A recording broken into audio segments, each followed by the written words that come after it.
আপনারা সবাই একটা গাছের পাতাকে দেখুন। যতক্ষণ পর্যন্ত গাছের সাথে মানে গাছের ডালের সাথে জুড়ে থাকে সে সবুজ থাকে, বাতাসের সাথে সে নড়তে থাকে। যতক্ষণ পর্যন্ত ও সূর্য থেকে পাওয়া রশ্মির শক্তি গাছে পৌঁছে দেয় ততক্ষণ ও ডালের সাথে যুক্ত থাকে। কিন্তু যখন সেই পাতা শুকিয়ে যায় তখন তার কোনো গুরুত্ব থাকে না। সেই পাতা গাছের ডালে এবং বৃক্ষের কাছে বোঝা হয়ে থেকে যায়। এবং এমন এক সময় আসে যখন সেই ডালটি শুকনো সেই পাতাকে পরিত্যাগ করে। এটাই আমরা এই প্রকৃতিতে দেখি এবং এটাই হলো সত্য। আর এটাই আমাদের জীবনে খুব বড় একটা শিক্ষা। যদি আপনিও নিজের জীবনে নিজের আপনজনদের কাছে বোঝা স্বরূপ হয়ে দাঁড়ান তাহলে তারা আপনাকে যতই ভালোবাসুক না কেন, ওনারা যদি নাও চান তাহলেও এমন এক দিন আসবে যখন আপনার আপনজন আপনাকে পরিত্যাগ করবে। সেই জন্য সবসময় আত্মনির্ভর হয়ে ওঠার চেষ্টা করুন, নিরন্তর পরিশ্রম করতে থাকুন, কারোর ওপর বোঝা হয়ে থাকবেন না, বরং তার সাথে মিলে দায়িত্ব পালন করুন। এমনটা করবেন তাহলে আপনার সম্মানও বজায় থাকবে এবং সম্পর্কের মধ্যে আপনার মূল্যও বজায় থাকবে। আসুন আর আমার সাথে ভালোবেসে বলুন, রাধা রাধা। ঈশ্বর আসলে কে? সংসারের বেশিরভাগ মানুষের কাছে ঈশ্বর হলেন এই সংসারের রচয়িতা, পালনকর্তা। কারোর কাছে উনি জ্ঞাতা, কারোর কাছে উনি হলেন আস্থার প্রতীক, আবার কারোর জন্য শুধুমাত্র অন্ধবিশ্বাস। কিন্তু এই ঈশ্বর কি কোনো শরীর, নাকি একটা বোধ, নাকি শুধুই শ্রদ্ধা? ঈশ্বর হলেন তিনি যিনি হলেন আপনার ইষ্ট। সেই জন্যই তো গুরু, মাতা, পিতা এনাদেরও ঈশ্বরই বলা হয়েছে। যাদেরকে আমরা ঈশ্বর বলে মনে করি, যারা আমাদের ইষ্ট, তারা আমাদের একটি পথ দেখান, একটি দিকে চালিত করেন। সেই পথে চলে আপনি শুভ কর্ম করতে পারেন। আর যখন কোনো ব্যক্তি তার ঈশ্বরের আদেশ পালন করেন তখন সে নিজে থেকেই শুভ পথে অগ্রসর হয়ে যান। বেশ কয়েকজন মানুষ ঈশ্বরের ওপর আস্থা রাখেন এবং ভাবেন যে অনুচিত কোনো কাজ করা উচিত নয়, ঈশ্বর দেখছেন। ওনারা ভয় পান যে কোনো অনুচিত কর্ম করলে কে জানে তার পরিণাম কি হবে। এমন অনেক ব্যক্তি রয়েছেন যারা ঈশ্বরকে বিশ্বাস করেন এবং জানেন যে ঈশ্বর তাদেরকে দেখছেন, তাই যে যে শুভ কর্ম ওনারা করেছেন তার ফল তারা অবশ্যই পাবেন। এবার আপনি ভয় পেয়ে ঈশ্বরকে বিশ্বাস করবেন নাকি বিশ্বাসের দ্বারা ঈশ্বরকে বিশ্বাস করবেন, সেই সিদ্ধান্ত আপনারই। কিন্তু হ্যাঁ, যদি আপনার মনে ঈশ্বরের জন্য কোনো স্থান থাকে, যদি আপনার কোনো ইষ্ট থাকেন, যদি আপনি কাউকে ঈশ্বর মনে করেন যার প্রত্যেক আদেশ আপনি পালন করে থাকেন, তাহলে বলি ঈশ্বর কখনো আপনাকে অনুচিত পথে চালিত করবেন না। আসুন আমার সাথে ভালোবেসে বলুন, রাধা রাধা। কথায় আছে যে স্বপ্ন এবং লক্ষ্য হলো একটি মুদ্রারই দুটি দিক। যতক্ষণ না স্বপ্ন দেখছেন ততক্ষণ বুঝবেন কি করে আপনার লক্ষ্য কি। স্বপ্ন দেখে যদি নিজের লক্ষ্য বুঝতে পারেন, সেটা পেতে চান, তবেই সেটা লাভ করতে পারবেন। কিন্তু স্বপ্ন এবং লক্ষ্য এই দুইয়ের মধ্যে একটা ভারসাম্য রয়েছে যেটা বজায় রাখা প্রয়োজনীয়। একে আমরা বলে থাকি পরিশ্রম। দেখুন, যদি আপনি স্বপ্ন দেখতে চান তাহলে পরিশ্রম ত্যাগ করে নিদ্রা লাভ প্রয়োজন। কিন্তু যদি আপনি লক্ষ্য লাভ করতে চান তাহলে আপনাকে নিদ্রা ত্যাগ করে পরিশ্রম করতে হবে। তাই আলস্য ত্যাগ করুন এবং সিদ্ধান্ত নিন যে আপনি কি চান আপনার জীবনের এই তুলাদণ্ডে। স্বপ্নের পাল্লা ভারী হওয়া প্রয়োজন নাকি লক্ষ্যের? আমার মতে এই দুইয়ের মধ্যে যদি ভারসাম্য বজায় রাখেন তবে পথ নিজে থেকেই সামনে আসবে। শুধু সেই পথে অগ্রসর হতে থাকুন এবং আমার সাথে ভালোবেসে বলুন, রাধা রাধা।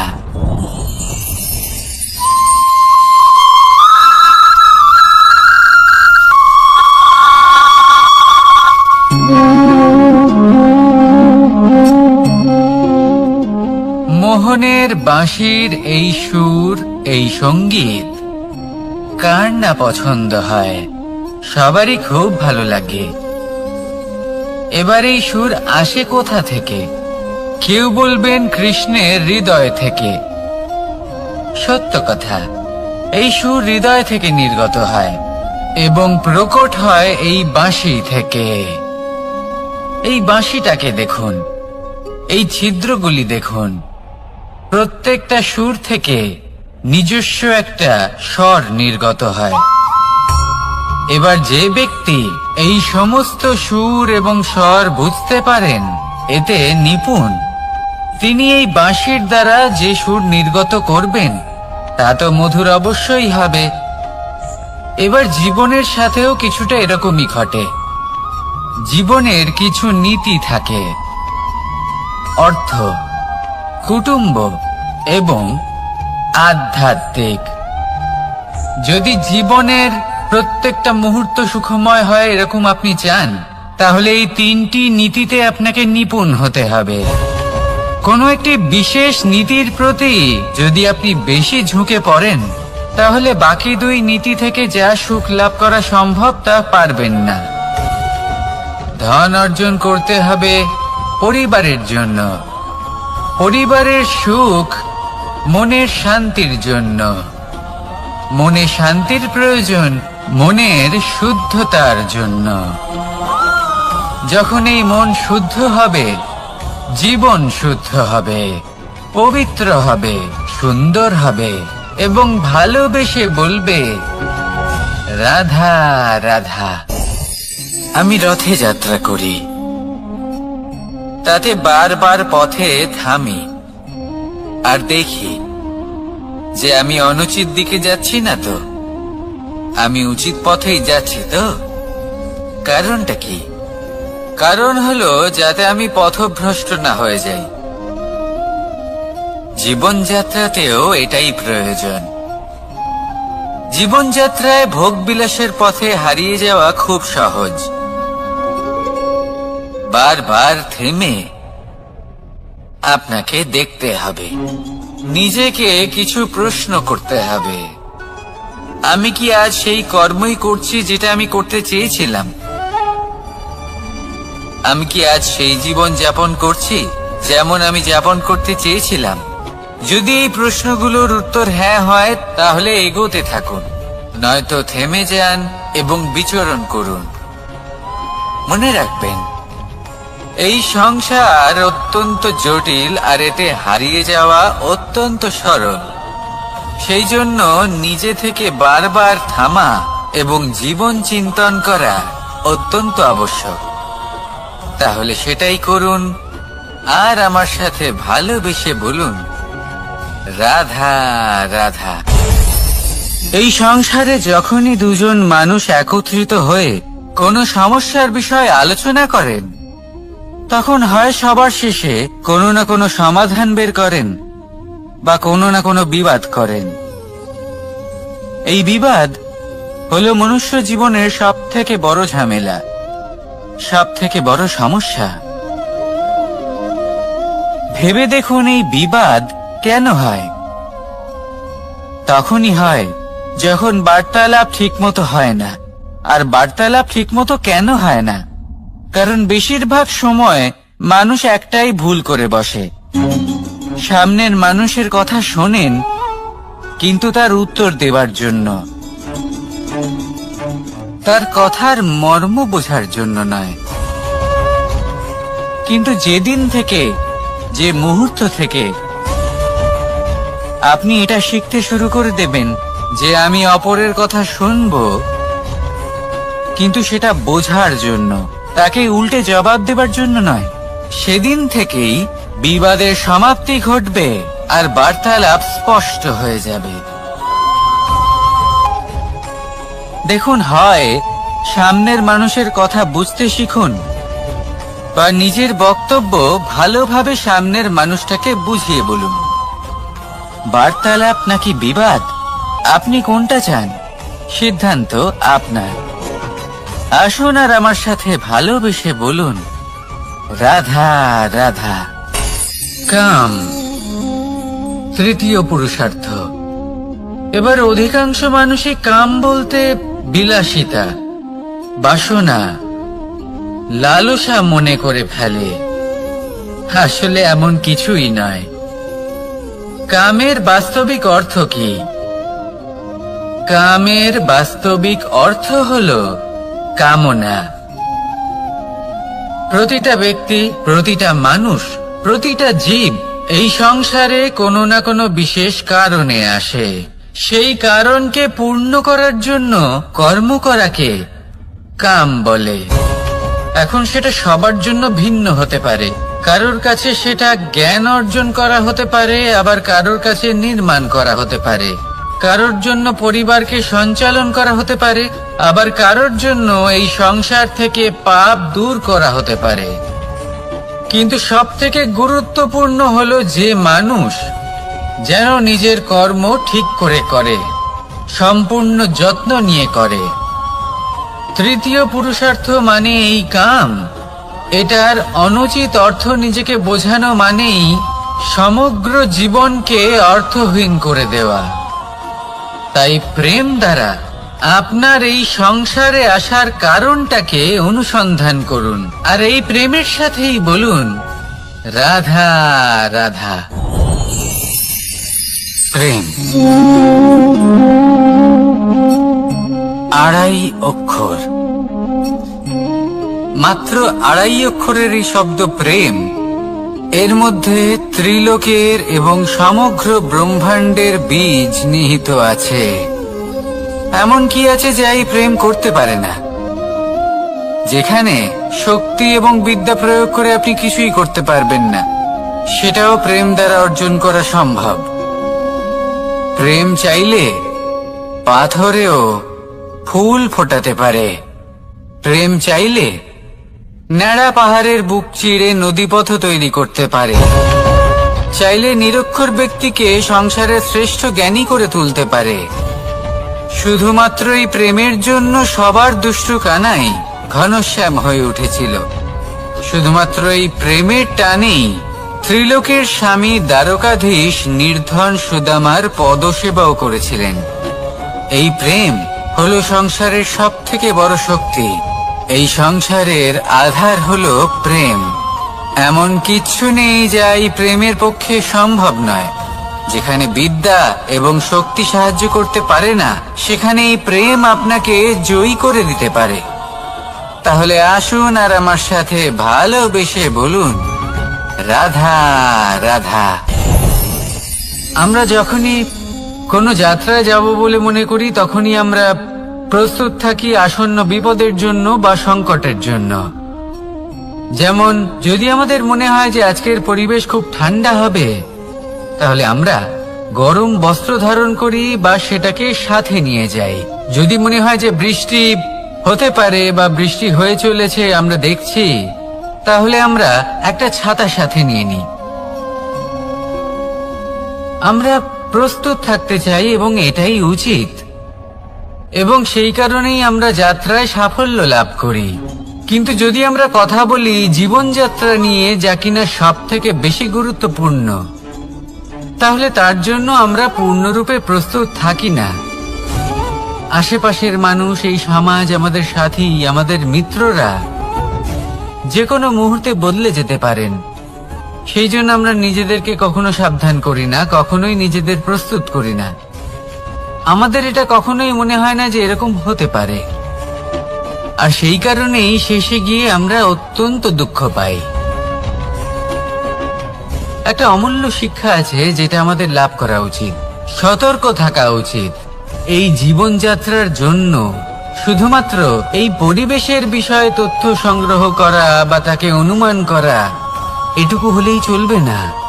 আমাদের আশেপাশের মানুষজনকে দেখতে হবে, তাদের স্বভাব পরিস্থিতির ওপর নজর রাখতে হবে। যখন তারা রং পাল্টাচ্ছেন নজর রাখতে হবে, তা অত্যন্ত আবশ্যক। পরিবর্তন আপনার জীবনে অবশ্যম্ভাবী। সঠিকভাবে তার সম্মুখীন হন। আসুন আমার সাথে ভালোবেসে বলুন, রাধা রাধা।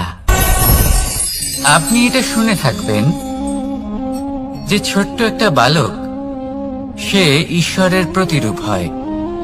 কিন্তু এমন কেন বলা হয় তা কি আপনি কখনো ভেবে দেখেছেন? আমি আপনাকে বলছি, কোন একটা ছোট্ট বালককে দেখুন, সে কি করে? সকলকে সমান চোখে দেখে। ওর মনে না কোনো ছলনা রয়েছে, না কোনো কপটতা, না অহংকার রয়েছে, আর না কোনো বিষয় নিয়ে কোনো চিন্তা। সকলকে সে সমান চোখে দেখে আর নিজের মধ্যেই প্রসন্ন থাকে, সকল বিকার থেকে মুক্ত। এগুলোই তো সেই গুণ সেই বালকের মধ্যে, যা হলো ঈশ্বর স্বরূপ। এবার ভেবে দেখুন, যদি প্রত্যেকটা মানুষ এই ছোট বালকের মতো সেই সব গুণ নিজের মধ্যে জাগ্রত করে তোলে, তাহলে কি হবে? তারাও ঈশ্বর তুল্য হয়ে উঠবে। তাই আপনিও এটাই করুন, নিজের মনকে বিকার মুক্ত করুন সেই ছোট্ট বালকের মতো। মনের মধ্যে না কোনো চিন্তা রাখবেন, না মোহ, না ক্রোধ, না কোনো রকমের ছলনা বা কপটতা। সবাইকে সমান চোখে দেখুন আর নিজের মনেই প্রসন্ন থাকতে শিখুন।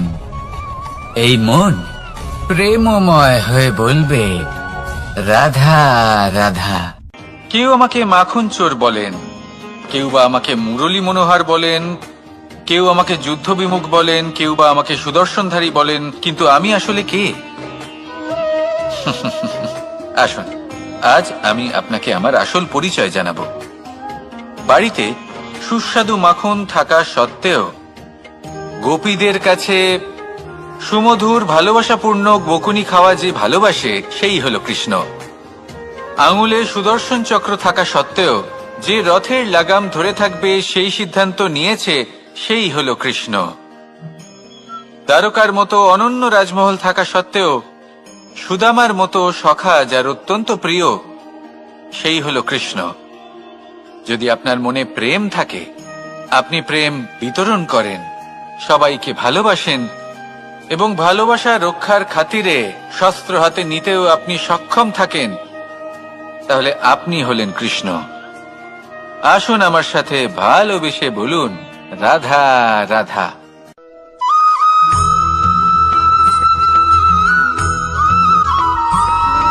ধন, সম্পদ, ঐশ্বর্য, মানুষ হয় নিজের সৌভাগ্যের দ্বারা এগুলো লাভ করে থাকেন বা কর্মের দ্বারা। সৌভাগ্য আসলে কি? গ্রহের দশা, যা প্রত্যেক মুহূর্তে বদলাতে থাকে। কর্মের মাধ্যমে যখন আপনি ধন অর্জন করেন, তখন সেই ধন আপনার আগামী প্রজন্ম লাভ করে। সেটা হয় সে ভোগ করে বা তার জন্য তার ভোগান্তি হয়। আর এটা নির্ভর করছে আপনার কর্মের ওপরে। কি কর্ম করেছেন আপনি সেই ধনকে লাভ করার জন্য? যদি আপনি সৎ পথে চলেন, নিষ্ঠা ভরে আপনি কর্ম করে থাকেন এবং তার ফলে আপনি ধন অর্জন করে থাকেন, তাহলে আপনার আগামী প্রজন্ম সেটা ভোগ করবে, সেটা প্রয়োগ করবে নিজের বিকাশের জন্য। কিন্তু যদি আপনি কুকর্ম করে থাকেন, কোন রকম ছলনা করে থাকেন এই ধন লাভ করার জন্য, তাহলে 100% আপনার আগামী প্রজন্মকে এর জন্য ভুগতেই হবে। তাহলে আপনি কি চাইবেন? যে আপনার আগামী প্রজন্ম সুখ ভোগ করবে, নাকি আপনার কুকর্মের পরিণাম ভোগ করবে? নির্বাচন আপনারই। আসুন আমার সাথে ভালোবেসে বলুন, রাধা রাধা।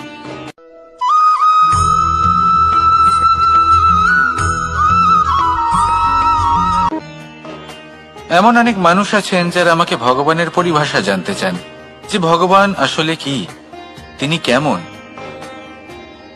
এবার দেখুন, ভগবান হোক বা আপনার স্বপ্ন হোক বা আপনার লক্ষ্য হোক না কেন, সেই লক্ষ্য তখনই পূর্ণ হয়, তখনই তাকে লাভ করা সম্ভব যখন আপনার দৃষ্টিভঙ্গি মঙ্গলময় হয়, যখন আপনি নিজে মনে করবেন যে আমি যেটা পেতে চাইছি তা শুভ।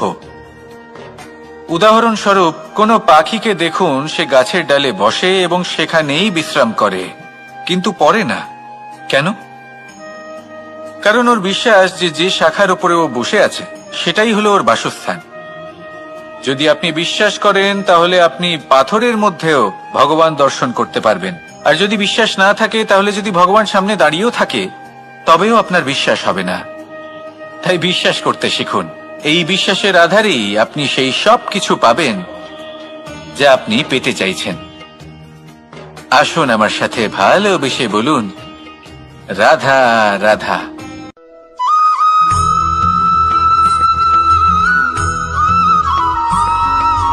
মাতা পিতার মনে সবসময় এই বাসনা বাস করে যে ওনাদের সন্তানের যেন মঙ্গল হয়।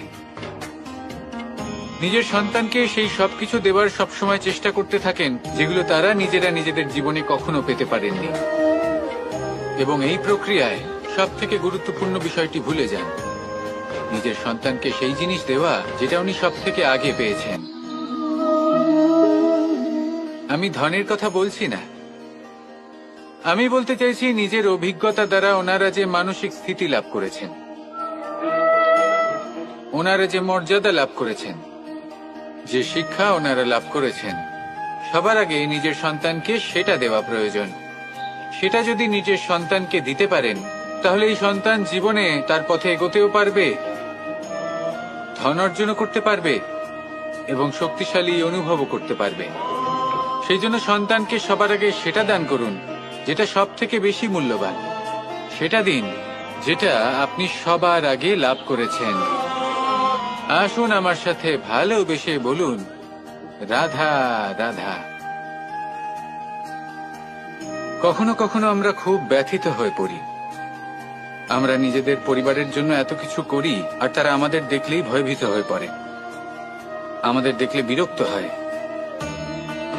কখনো নিজেদের সন্তানকে বিকাশের পথে অগ্রসর করার জন্য আমরা তাদের উপর একটু জোর দিই যাতে তারা পরিশ্রম করে, কিন্তু সেই সন্তান আমাদের উপর বিরক্ত হয়ে পড়ে। কখনো সন্তানকে সঠিক শিক্ষা দেওয়ার জন্য আমরা তাদের কিছু সীমা নির্ধারিত করি, তখন সেই সন্তানের চোখে নিজেদের জন্য আমরা ঘৃণা দেখতে পাই। মানুষ কেন ব্যথিত হবে না? দেখুন, যখন সূচের দ্বারা আপনি বস্ত্র সেলাই করেন তখন সূচের আঘাত সেই বস্তুকে সহ্য করতে হয়, কিন্তু তাতে সেই সূচ বা আপনার উদ্দেশ্যে কোনো প্রভাব পড়া উচিত নয়, কারণ আপনি তো আপনার কর্ম করছেন, আর তাও পূর্ণ নিষ্ঠা ভরে, এবং অবশেষে আপনার উদ্দেশ্য শুভ প্রমাণিত হবে। তাই কেউ বিরক্ত হচ্ছে বলে বা কারোর চোখে নিজের প্রতি ঘৃণা দেখার ভয় কখনো পিছিয়ে যাবেন না। কষ্ট না করে বিকাশ সম্ভব নয়। কর্ম করতে থাকুন, সবকিছু শুভ হবে। আসুন আমার সাথে ভালোবেসে বলুন, রাধা রাধা।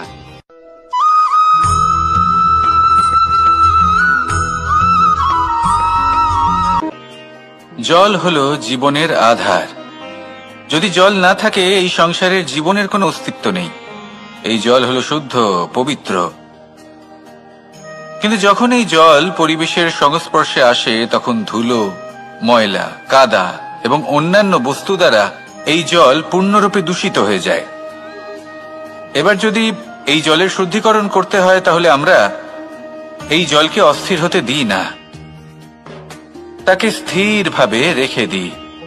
আর সেটা করলে সেই জল নিজে থেকেই সকল অশুদ্ধি ত্যাগ করে দেয়, নিজে থেকেই নিজেকে শুদ্ধ করে তোলে। এটা কিন্তু আমাদের মনের সাথেও হয়ে থাকে। এই সংসারে এত সমস্যার সম্মুখীন হয়েও কোথাও না কোথাও আমাদের এই মন মলিন হয়ে যায়, এতে নেতিবাচক ভাব জাগ্রত হয়। সেই মুহূর্তে আপনি কোনোভাবে রাগ করবেন না, মন খারাপ করবেন না, তাড়াতাড়ি কোনো সিদ্ধান্ত নেবেন না, কোনো প্রতিক্রিয়া দেবেন না। শুধু নিজের এই মনকে শান্ত করে রাখবেন, শান্ত মনে দিন যাপন করবেন। যদি এটা করেন তাহলে আপনি নিজে থেকেই বুঝতে পারবেন যে কি কি অশুভ ভাব আপনার মধ্যে জাগ্রত হয়েছে আর কি কি শুভ চেতনা আপনাকে জাগ্রত করতে হবে। আপনি নিজে থেকেই এমন পথ খুঁজে পাবেন যার দ্বারা এই অশুদ্ধি আপনি ত্যাগ করতে পারবেন। আসুন আমার সাথে ভালোবেসে বলুন, রাধা রাধা।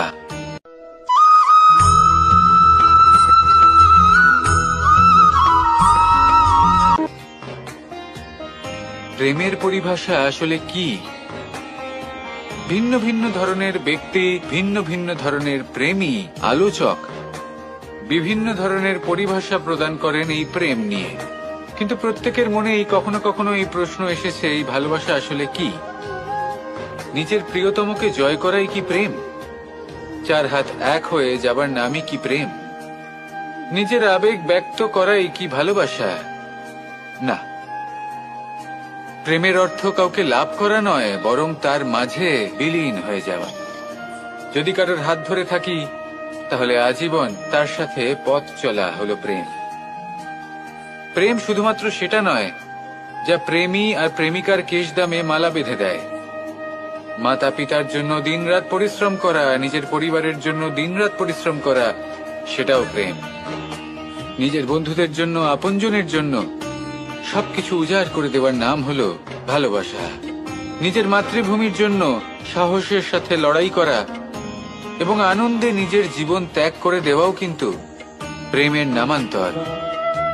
সেই জন্য যারা বুদ্ধিমান ব্যক্তি তারা কখনো প্রেমের পরিভাষা খুঁজতে চান না, কারণ তারা জানেন যে এই প্রেম কতটা বিশাল। তারা জানেন যে এই প্রেম হলো এক বিশাল সাগর যাকে নিজের মুঠোয় ধরে রাখা যায় না। সেই জন্য এই প্রেমের সাগরে ডুবে যান এবং সকলকে ভালোবাসতে শিখুন। যদি সবাইকে ভালোবাসতে পারেন তাহলে তাদেরও কল্যাণ হবে যারা আপনাকে ভালোবাসে, এবং সকলকে ভালোবাসতে শিখুন।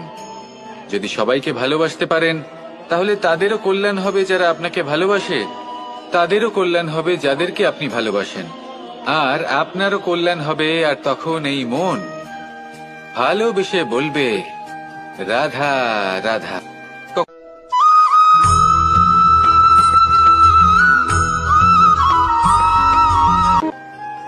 যদি আপনি নিজের জীবনে প্রকৃত বন্ধু নির্বাচন করতে চান তাহলে তার আগে দর্পণ আর ছায়া এই দুইয়ের বিশেষত্বর বিষয়ে জানাটা অত্যন্ত প্রয়োজনীয়। দর্পণ কি করে থাকে? যখনই আপনি দর্পণের দিকে তাকাবেন ও শুধুমাত্র আপনাকে সত্যের সাথে অবগত করাবে, ও আপনাকে কখনো মিথ্যে বলবে না। সেখানেই যদি ছায়ার কথা বলি তাহলে দেখুন ছায়া কি করে। সব সময় আপনার সাথে থাকে, কখনো আপনার সঙ্গ ত্যাগ করে না। এবার আপনার জীবনে যদি এমন কোনো বন্ধু আসে যে সবসময় আপনাকে সত্য কথা বলবে, আপনার অপগুণের বিষয়ে যদি আপনাকে বলে কিন্তু তাও সে সত্যিই বলবে, তাহলে তার উদ্দেশ্য কিন্তু আপনাকে দুঃখ দেওয়া নয়। সে আপনার অজ্ঞানতা, আপনার ভ্রম দূর করতে চায়। যদি আপনি কোনো অনুচিত পথে চলতে থাকেন তাহলে সে আপনাকে বাধা দিতে চায়। আর যদি সেই মিত্রই ছায়া সঙ্গীর মতো হয়, সে কখনোই সুখ দুঃখে আপনার সঙ্গ ত্যাগ করবে না। তার উদ্দেশ্য হলো সবসময় আপনাকে রক্ষা করা। তাই এরকম দর্পণ বা ছায়ার মতো কোনো বন্ধু যদি আপনার জীবনে আসে তাহলে তাকে কোথাও যেতে দেবেন না। সে আপনার জীবনকে সুখময় করে তুলবে। আর যদি আপনার জীবনে উপস্থিত বন্ধু এমন না হয় তাহলে তাকে নিজের থেকে দূরে করে দেওয়াই বাঞ্ছনীয়। তাহলে দর্পণ আর ছায়ার মতো প্রকৃত এবং ভালো বন্ধুকে নিজের জীবনে স্থান দিন আর আমার সাথে ভালোবেসে বলুন, রাধা রাধা।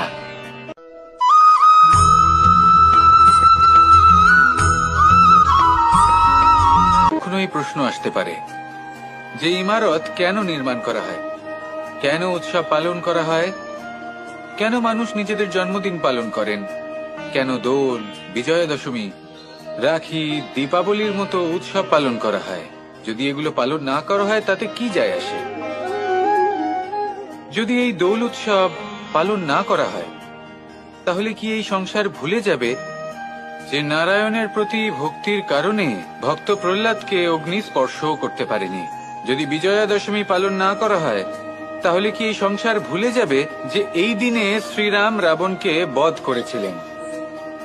যদি আমরা দীপাবলির এই উৎসব পালন না করি তাহলে কি এই সংসার এটা ভুলে যাবে যে অযোধ্যাতে অমাবস্যার এমন এক রাত এসেছিল যে রাত্রে অযোধ্যা পূর্ণিমার থেকে বেশি উজ্জ্বল হয়ে উঠেছিল? যদি এই রাখি উৎসব পালন না করা হয় তাহলে কি এই সংসারের ভাই এবং বোনেরা একে অপরের প্রতি ভালোবাসা কি সেটা ভুলে যাবেন? বিষয়টা ভুলে যাওয়ার নয়, বিষয়টা হলো মনে রাখা। যখন জীবনে আমরা কোনো একটা স্থানে পৌঁছই, উপলব্ধিগুলোর উৎসব পালন করি, যাতে সেই মুহূর্তে আমরা সকলের মধ্যে আনন্দ ছড়াই এবং মানুষ সেই মুহূর্তটা মনে রাখেন। এই স্মৃতিগুলোই মানুষের মধ্যে বিশ্বাসের জন্ম দেয়। এই বিশ্বাস যে আগামী যেদিন আসছে তাতে আরো আনন্দের সম্ভাবনা রয়েছে। ভালোবাসার এই উৎসব, ভালোবাসার এই পার্বণ, এটা মানুষের মনে বিশ্বাসের জন্ম দেয় যে প্রত্যেক যুগে কেউ না কেউ এসেছে এবং পরবর্তীতেও আসবে। তাহলে আসুন আমরা ডুবে যাই আমার লীলার এই প্রেম যাত্রায় এবং ভালোবাসার এমন একটা উৎসব পালন করা যাক যা এই সংসার যুগ যুগ পর্যন্ত মনে রাখবে। তাহলে আসুন আর আমার সাথে ভালোবেসে বলুন, রাধা রাধা।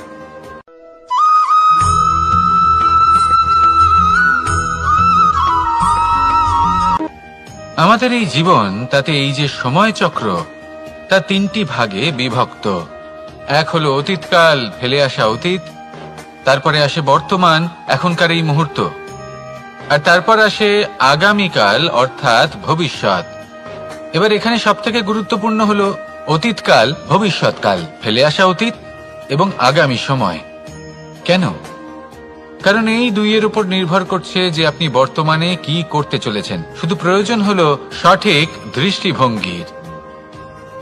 অতীতকালকে যদি আপনি একটি দৃষ্টিভঙ্গি থেকে দেখেন, তাহলে অতীতকালে আপনি দুঃখও দেখতে পাবেন, যন্ত্রণাও দেখতে পাবেন। অন্য কোনো দৃষ্টিভঙ্গি থেকে দেখলে আপনি অতীতকাল থেকে শিক্ষাও লাভ করবেন। এবার এই শিক্ষা অনুসারেই বর্তমানে কর্ম করা উচিত। এবং যদি ভবিষ্যতের কথা বলি, তাহলে বলবো ভবিষ্যতের কথা ভেবে আপনি আজ অবশ্যই চিন্তিত হতে পারেন। অন্য একটি দৃষ্টিভঙ্গি থেকে দেখলে এই ভবিষ্যতেই আপনি একটি লক্ষ্য, একটি উদ্দেশ্য দেখতে পাবেন যে আপনি কি করতে চান, কি লাভ করতে চান। এবার সেই অনুসারে বর্তমানে কর্ম করা উচিত, ভবিষ্যৎ এবং অতীতকাল অনুসারে। এভাবেই যদি জীবনে কর্ম করতে থাকেন, আপনার এই বর্তমানের দিনগুলো আপনি একটু নতুন ভাবে বাঁচতে পারবেন। এভাবেই যদি জীবনে এগোতে থাকেন, তাহলে আপনার জীবনে আনন্দের উদ্ভব হতে কেউ বাধা দিতে পারবে না। আসুন আমার সাথে ভালোবেসে বলুন, রাধা রাধা।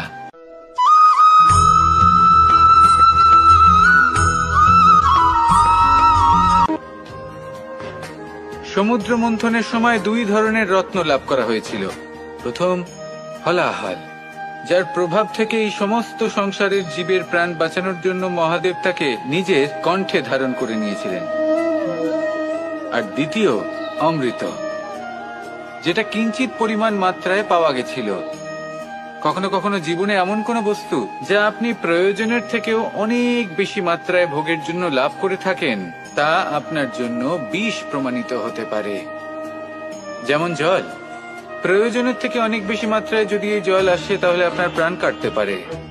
কিন্তু পরিশ্রমের পরে এক পাত্র শীতল জল দ্বারা আপনি যদি স্নান করে নেন, তাহলে তা আপনার শরীরের জন্য অমৃত হবে। পরিশ্রম করার পরে যদি আপনার শরীর এক পাত্র খাবার লাভ করে, তাহলে তা আপনার শরীরের জন্য অমৃত। কিন্তু যদি কোনো পরিশ্রম না করেই আপনি দিনরাত শুধুই খাবার গ্রহণ করতে থাকেন, তাহলে আপনার কাছে তা বিষ সমান। বিষ এবং অমৃত গ্রহণ করাটা আপনার উপরে নির্ভর করছে। কোনো বস্তু আপনার পক্ষে বিষও হতে পারে, আবার অমৃতও হতে পারে। নির্ভর করছে যে আপনি সেটা কিভাবে ব্যবহার করছেন, কতটা মাত্রায় ব্যবহার করছেন।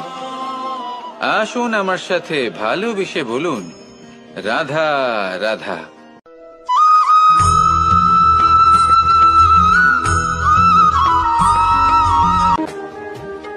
সুখ, দুঃখ, মৃত্যু, মহামারী, এগুলো কখনো বলে আসে না, আবার জিজ্ঞাসা করেও আসে না। এমনই হয় দ্রুত ক্রীড়ার এই খেলায়। এক কারাগারের মতো, একটা মাকড়সার জালের মতো। যেমন একটা মাকড়সার জাল একটা পোকাকে নিজের দিকে আসতে আকর্ষিত করে নিজের চমকের দ্বারা। নিজের গঠন দ্বারা। সেরকমই দ্রুত ক্রীড়ার এই খেলা মানুষকে নিজের দিকে আসতে প্ররোচিত করে। শেষে গিয়ে মানুষ আটকা পড়ে। পার্থক্য শুধু এটাই, যখন এক পোকা এই জালে জড়িয়ে পড়ে তখন সে তার প্রাণ হারায়। মানুষ যখন এই দ্রুত ক্রীড়ায় আকর্ষিত হয়, সে নিজের মান, নিজের ধন সবকিছু হারায়, নিজের বিবেক হারিয়ে ফেলে। কিন্তু আপনি আপনার বিবেক কখনোই হারাবেন না। যদি আপনার মনে লোভ চলে আসে, আপনি লোভী হয়ে ওঠেন। যদি আপনি দ্রুত ক্রীড়ার এই খেলায় আটকা পড়েন, তাহলে মনে রাখবেন, এই খেলা থেকে ফিরে আসা প্রায় অসম্ভবই বলা যায়। নিজের বিবেক কখনো হারাতে দেবেন না, কারণ বিনাশ আসার প্রথম লক্ষণ হলো বিবেকের বোধ চলে যাওয়া। এই প্ররোচনায় কখনো পা দেবেন না। আর আমার সাথে ভালোবেসে বলুন, রাধা রাধা।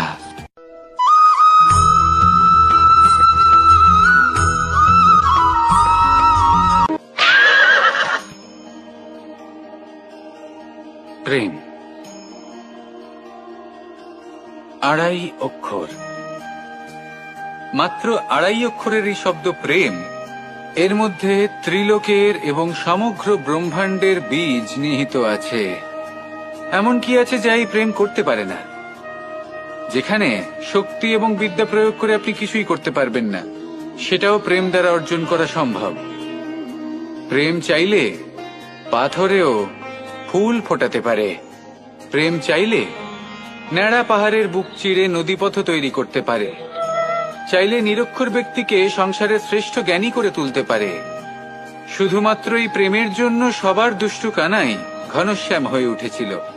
শুধুমাত্র এই প্রেমের টানেই ত্রিলোকের স্বামী দ্বারকাধীশ নির্ধন সুদামার পদসেবাও করেছিলেন। এই প্রেম হলো সংসারের সবথেকে বড় শক্তি। এই সংসারের আধার হলো প্রেম। এমন কিচ্ছু নেই যা এই প্রেমের পক্ষে সম্ভব নয়। যেখানে বিদ্যা এবং শক্তি সাহায্য করতে পারে না, সেখানে এই প্রেম আপনাকে জয়ী করে দিতে পারে। তাহলে আসুন আর আমার সাথে ভালোবেসে বলুন, রাধা রাধা।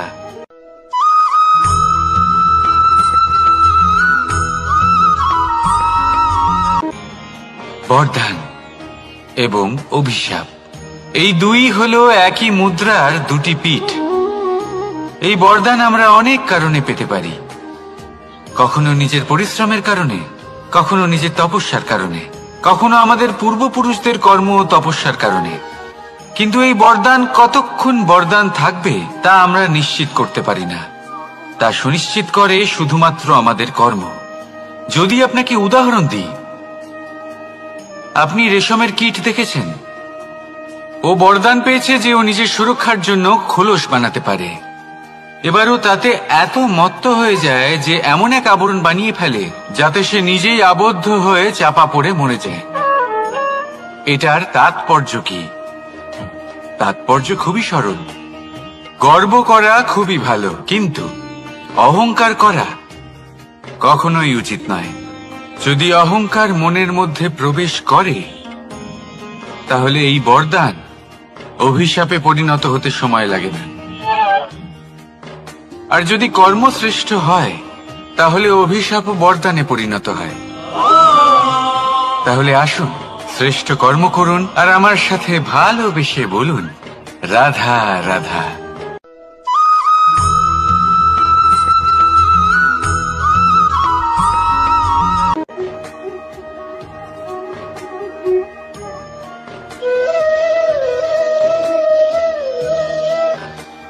কর্ম এবং ফল, দেখতে গেলে এই সমস্ত ব্রহ্মাণ্ড এই দুইয়ের মাঝেই স্থির হয়ে আছে। মানুষজন কর্ম করেন ভালো ফল লাভের আশায়, আর ভালো ফল লাভের আশায় উনি এটাই ভুলে যান যে উনি যে কর্ম করছেন তা কি করছেন। আমি বলেছিলাম কর্ম করুন ফলের চিন্তা না করে, কিন্তু কি কর্ম করছেন সেই বিষয়ে ভাবাটাও অত্যন্ত আবশ্যক। নয়তো অনেক সময় আমরা এমন কর্ম করে ফেলি যা না চাইতেও বিষে পরিণত হয়, যা হয়েছে দুঃশাসনের সাথে, দুর্যোধনের সাথে, গুরু দ্রোণের সাথে। একজনের মানসিকতা উচিত ছিল না, একজনের বিবেক উচিত ছিল না, আরেকজন যে পক্ষ নির্বাচন করেছিলেন সেই পক্ষ উচিত ছিল না। আর যা কিছু ওনাদের সাথে হলো, আপনার আমাদের সকলের সাথে তা হতে পারে। আমি বলেছিলাম কর্ম করুন, ফলের চিন্তা করবেন না, কিন্তু এই কর্মের বিষয়ে বিচার করে দেখাটাও ততটাই আবশ্যক। দেখুন, কর্ম করার উচিত প্রক্রিয়া ফলের চিন্তা না করা, কিন্তু যদি আপনার কর্ম শুভ হয় তাহলে তার ফলও নিয়তি আপনাকেই দেবে। সর্বদা কর্ম করার সময় এটা ভাবুন যে আপনার এই কর্ম এই সংসারকে, এই সমাজকে, আপনার পরিবারকে, আপনার আশেপাশের মানুষজনকে কোন দিশায় নিয়ে যাবে। যদি এটা সবার জন্য মঙ্গলময় হয় তাহলে কর্ম করতে থাকুন। আর হ্যাঁ, নিশ্চিত রূপে ফলের চিন্তা করবেন না। আসুন আমার সাথে ভালোবেসে বলুন, রাধা রাধা।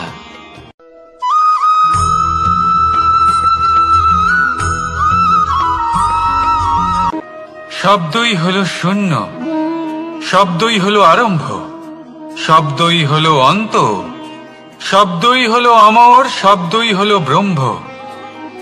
এই শব্দ হলো অত্যন্ত বিশেষ। কেউ কাঁদলে তাকে হাসিয়ে তোলে, কেউ হাসলে তাকে কাঁদিয়ে দেয়। কারোর মনে উদ্দীপনা জাগিয়ে তুলতে পারে, আবার কারোর মনে কাঁটা হয়ে বিঁধে থাকতে পারে। একটা অত্যন্ত গুরুত্বপূর্ণ কথা যা বোঝা অত্যন্ত আবশ্যক। আপনার মন, আপনার হৃদয়ে যতই শুদ্ধ হোক না কেন, যতই পবিত্র হোক না কেন, আপনার দৃষ্টিভঙ্গি যতই স্পষ্ট হোক না কেন, যদি আপনার কথা পবিত্র না হয়, যদি আপনার শব্দ শুদ্ধ না হয়, তাহলে তা আপনাকে আপনার কর্মফল ভোগ করতে বাধ্য করবেই। একটা সহজ উদাহরণ দিই। আপনার জীবনে এমন কেউ অবশ্যই থাকবেন যাকে আপনি পছন্দ করেন না, যিনি হয়তো অধর্মী মানুষ, যিনি হয়তো দুর্বুদ্ধি সম্পন্ন মানুষ, কিন্তু তার জন্য অপশব্দ প্রয়োগ করলে তার মধ্যে কোনো পরিবর্তন আসবে না, তার মানসিকতা বদলাবে না, শুধু মনে প্রতিশোধ স্পৃহা জেগে উঠবে, মনে হিংসা জাগবে, আর কিচ্ছু নয়। সেই জন্য নিজের শব্দকে নিয়ন্ত্রণ করুন, নিজের কথা সংযত করুন। শ্রেষ্ঠ থেকে শ্রেষ্ঠতর মানুষকেও সাবধানী হতে হয়, কারণ যদি এই শব্দের প্রয়োগ সঠিক না হয় তাহলে আজীবন মানুষকে নির্বাক হয়ে থাকতে হতে পারে। তাহলে নিজের শব্দ নিয়ন্ত্রিত রাখুন, নিজের কথাকে শুভ করুন, এতে প্রেমবোধ জাগিয়ে তুলুন, আর সেই প্রেমবোধ নিয়েই বলুন, রাধা রাধা।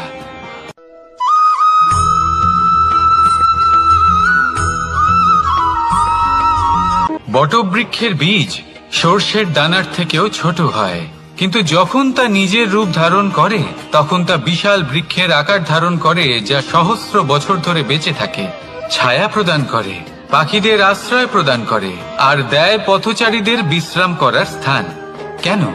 কারণ সেই ছোট বীজ তা মাটির ভেতরে গিয়ে নিজের খোলস ত্যাগ করে। অন্ধকারে থাকে সে, যতই আলো আসুক না কেন, যতই বর্ষা আসুক না কেন, সব সহ্য করে। আর তারপরে একটা চারা গাছ অঙ্কুরিত হয়, তারপর ধীর গতিতে একটা বিশাল বৃক্ষতে পরিণত হয়। দেখুন, জীবনে কঠিন সময় আসে, এই জন্য নয় যে আপনি হার মেনে নেবেন, এই জন্য আসে যাতে আপনি ভবিষ্যৎ নির্মাণের জন্য নিজেকে তৈরি করতে পারেন। যদি কঠিন সময়ে আপনি ওই বীজের মতো দৃঢ় হয়ে থাকতে পারেন, তাহলে আপনিও একদিন সেই বিশাল বৃক্ষের মতো নিজের অস্তিত্ব গড়ে তুলতে পারবেন, যা সহস্র বছর পর্যন্ত মনে রাখা হবে। আসুন আমার সাথে ভালোবেসে বলুন, রাধা রাধা।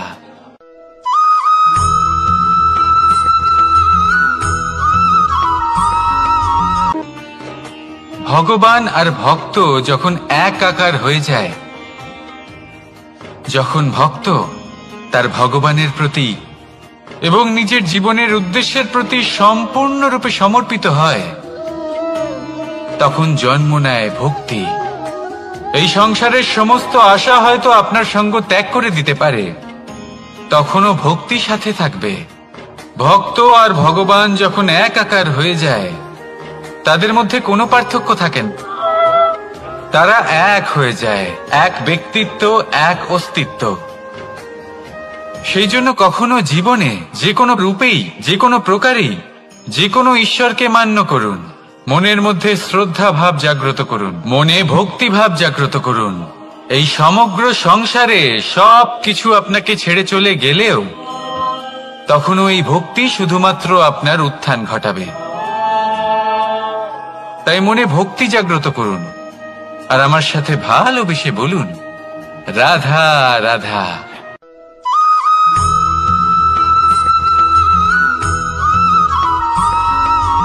বটবৃক্ষের বীজ সর্ষের দানার থেকেও ছোট হয়, কিন্তু যখন তা নিজের রূপ ধারণ করে তখন তা বিশাল বৃক্ষের আকার ধারণ করে, যা সহস্র বছর ধরে বেঁচে থাকে, ছায়া প্রদান করে, পাখিদের আশ্রয় প্রদান করে আর দেয় পথচারীদের বিশ্রাম করার স্থান।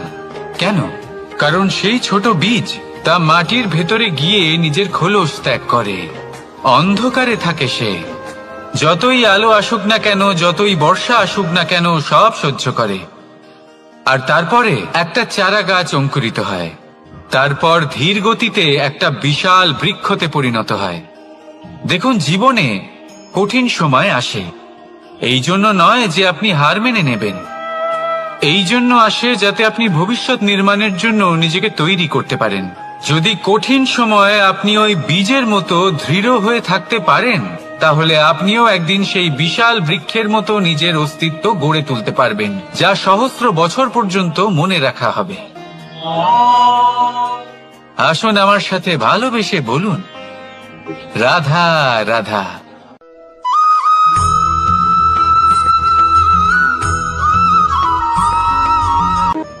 সাফল্য কে না চান? সাফল্য লাভ করার, শিখরে পৌঁছানোর আলাদাই একটা আনন্দ রয়েছে। আর আপনজনদেরও কে না চান? প্রত্যেক মানুষ চান যেন জীবনে তার কোনো আপনজন থাকে, যারা সবসময় তাদের সাথে থাকবে, কারণ আপনজনের সাথেই তো সাফল্যের আনন্দ সব থেকে বেশি পাওয়া যায়। কিন্তু আসলে কি হয়, অনেক সময় সাফল্যের খোঁজে সেই পথে চলতে চলতে আমরা আপনদের থেকে দূরে চলে যাই, না চাইতেও দূরে চলে যেতে হয়, ওনাদের সাথে সময় কাটাতে পারি না। আর আমরা ভুলে যাই যে সাফল্যের আসল আনন্দ আপনজনদের সাথেই পাওয়া যায়। সফল হওয়ার পরে আপনদের সাথে দেখা হলে তাদের চোখে আমাদের জন্য যে আবেগ থাকে, যে সম্মান, যে প্রেম থাকে, সেটাই হলো আসল পুরস্কার। আমরা সেই কথা ভুলে যাই এবং একা হয়ে পড়ি। বেশিরভাগ সময় এটাই হয়, বেশিরভাগ সময় সফল মানুষগুলি একা হয়ে যান। এবার আপনি কি চান? আপনি অসফল হয়ে দিনগুলি একাকিত্বে কাটাতে চান, নাকি সফল হয়ে আপনজনদের সাথে আনন্দে থাকতে চান? সেই সিদ্ধান্ত আপনার।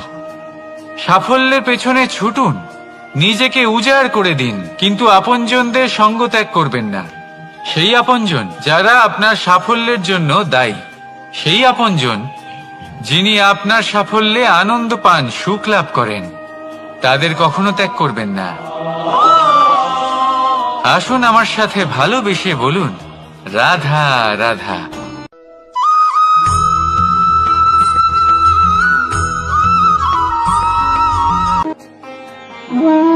এই ব্রহ্মাণ্ড কত বৃহৎ, তাই না? যার সম্মুখে এই পৃথিবীকেও একটা বিন্দুর মতো মনে হয়। আর এই পৃথিবীতে আমরা কে হই, আমাদের আকার কিরকম, আমাদের অস্তিত্বই বা কি? যখন আমরা এভাবে ভাবি তখন মনে হয় আমরা কিছুই নই। তা আমরা যখন কিছুই নই, তাহলে আমরা এত চিন্তা করি কেন? কি ভেবে ভয় পাই? কাকেই বা এত ভয় পাই? কে আমাদের মারতে পারে আর কেই বা আমাদের জন্ম দেবে? আত্মার আসলে না কখনো জন্ম হয় আর না কখনো মৃত্যু। আত্মা শুধুই শরীর বদল করে।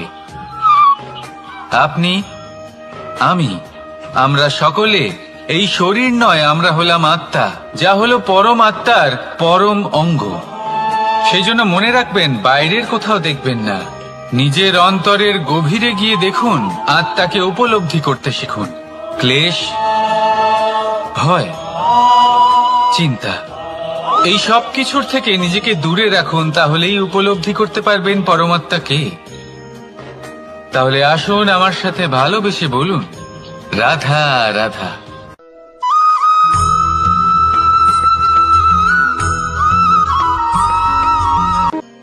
মানুষ আর ধন, এই দুইয়ের মধ্যে সম্পর্ক খুব ঘনিষ্ঠ।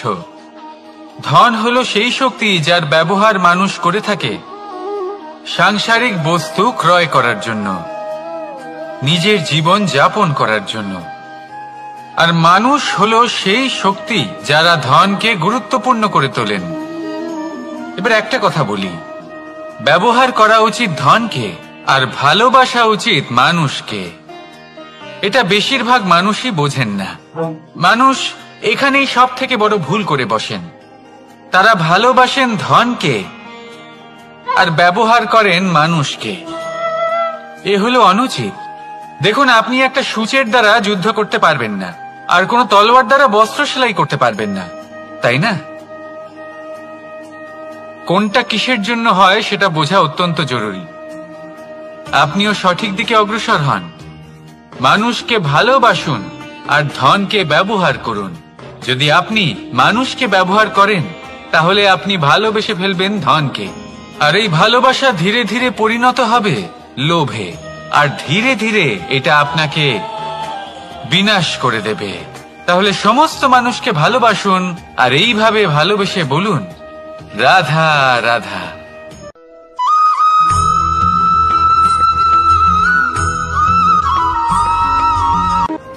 পরিবর্তন এই সংসারের শাশ্বত নিয়ম।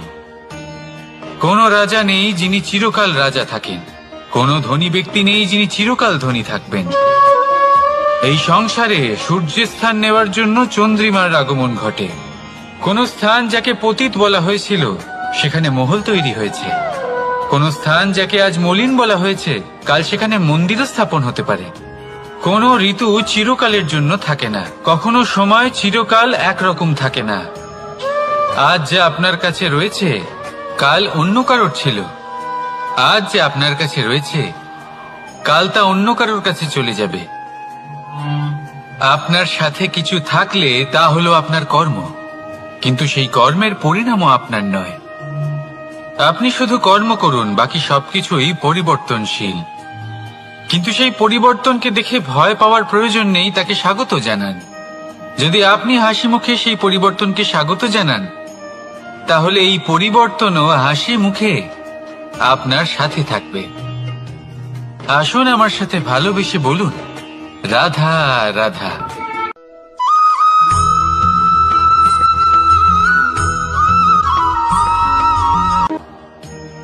বল, শক্তি, পরাক্রম এই সংসারের বিকাশের মূল। কিন্তু কখনো ভেবেছেন যে প্রকৃতি আমাদের এই বল, শক্তি, পরাক্রম কেন দিয়েছেন? যাতে আমরা জীবনে কারোর উদ্ধার করতে পারি, কাউকে সাহায্য করতে পারি, কারোর জন্য ভালো কিছু করতে পারি, কোনো গরিব অসহায় মানুষের জন্য কিছু করতে পারি। এই বল, এই শক্তির সদ্ব্যবহার করতে পারি। কখনো দেখেছেন এমন মানুষ যার কাছে অসীম শক্তি আছে কিন্তু তার সাথেই অসম্ভব অহংকারও রয়েছে, যিনি নিজেকে সর্বশ্রেষ্ঠ বলে মনে করেন, খারাপ কাজও করেন। আপনি দেখবেন প্রকৃতি এবং মানুষ তাকে ভাঙতে সর্বদা চেষ্টা করেন। মনে রাখবেন, যতই সুবিশাল পর্বত হোক না কেন, তা যদি পথে পড়ে তাকে ভেঙে পথ প্রশস্ত করা হয়। যদি আপনার কাছে বল থাকে, শক্তি থাকে, পরাক্রম থাকে, তাহলে তার সদ্ব্যবহার করুন, কাউকে সাহায্য করুন, কাউকে রক্ষা করুন। যদি আপনি আপনার শক্তির দুর্ব্যবহার করেন তাহলে মনে রাখবেন আপনি নিজের বিনাশ নিজেই আমন্ত্রণ করছেন। এবার বল অর্জন করার পরে, শক্তি অর্জন করার পরে আপনি নিজেকে বিনাশ করতে চান নাকি এই সংসারের উদ্ধার করতে চান, সিদ্ধান্ত আপনার। রাধা রাধা।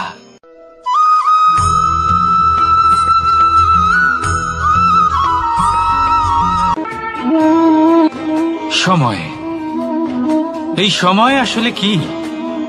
এই সময় একটা সরল রেখা তো কখনোই নয়।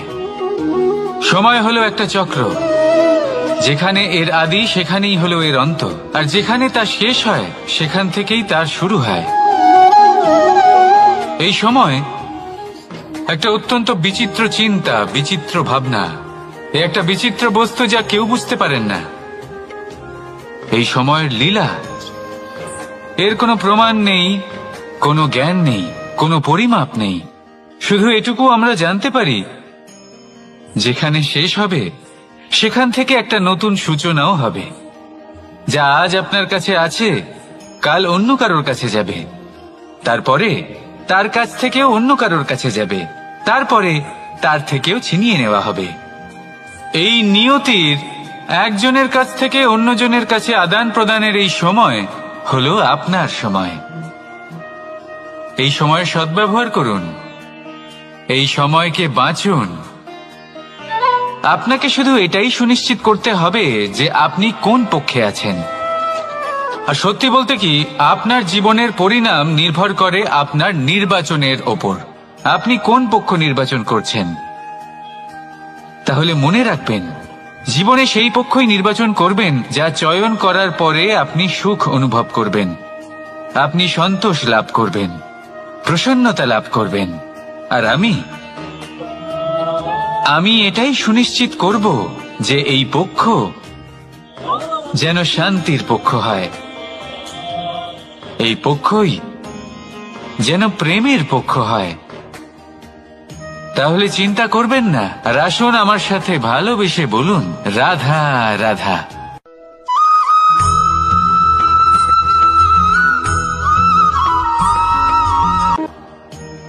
বল, শক্তি, পরাক্রম এই সংসারের বিকাশের মূল।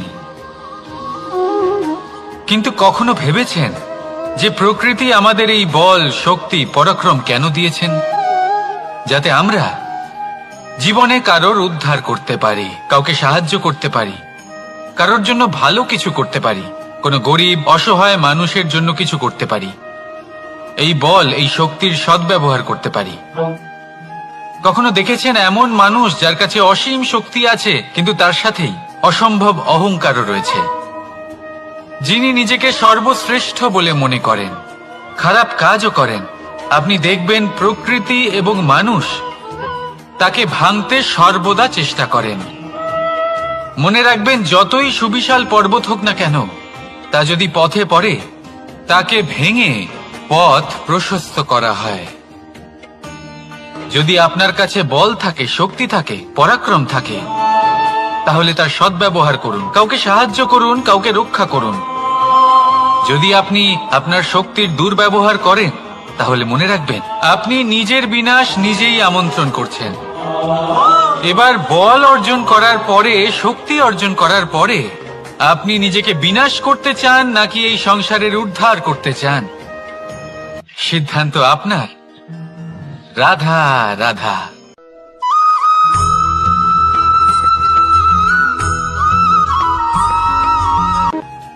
দৃষ্টি আর দৃষ্টিভঙ্গি, এই সমগ্র লীলা হলো এই দুইয়ের।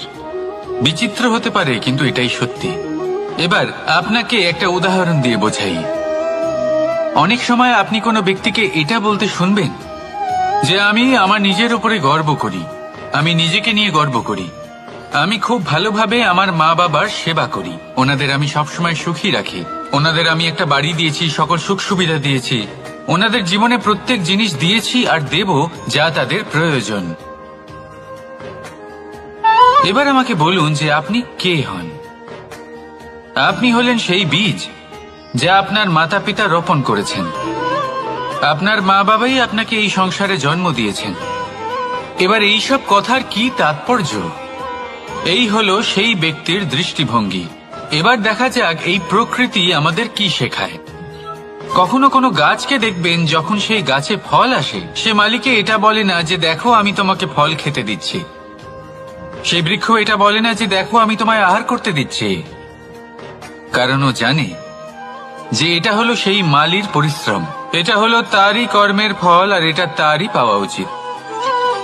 সে বলে যে তোমার জিনিস তোমাকেই অর্পণ করলাম, এ আমার জিনিস নয়। ও জানে সেই মালির গুরুত্ব আসলে কি, এটা হলো তার দৃষ্টিভঙ্গি।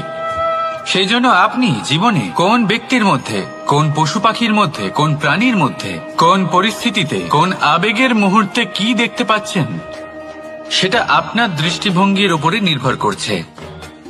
তাই নিজের মনে ধনাত্মক ভাব জাগ্রত করুন, শুভ চিন্তা নিয়ে আসুন।